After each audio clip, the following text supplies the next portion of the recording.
So I just pulled the last one off, and you can see where we're at in terms of our thickness. That's about what I wanted left, was a little over a millimeter. And now I need to just take it out, and I need to, in a sense, knock off these edges. Then I will bring it back in. We will put our hinges in. And from the hinges, then we will put the magnet in.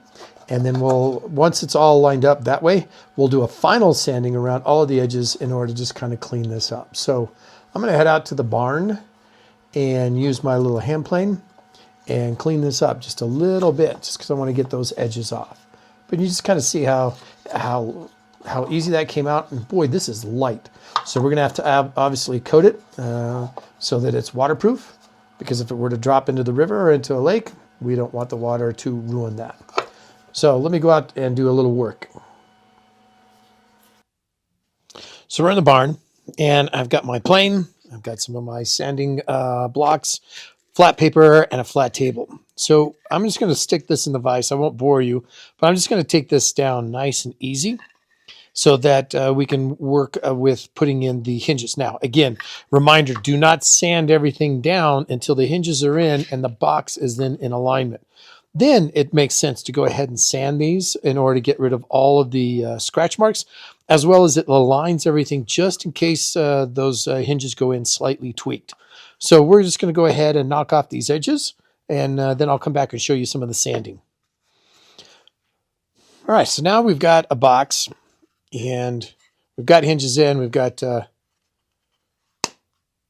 our magnets in as well. And that's really just pressing those in nice and gentle. And the only thing that's really tricky is making sure that these are perpendicular, right, in terms of the alignment or the edge, so that when they open up, it opens up nice and smooth.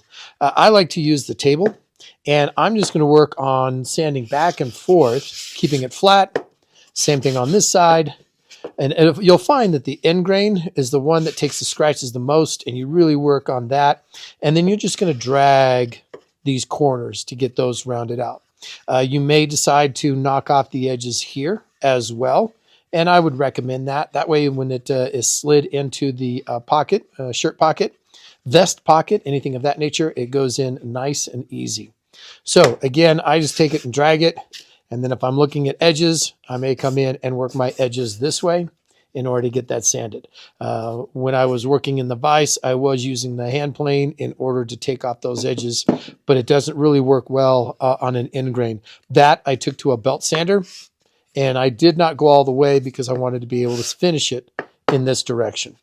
I need to put some clear coat on this so that it'll be nice and water protected.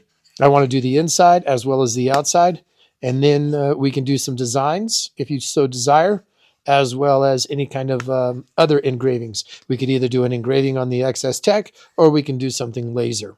Let's go ahead and do that next stage.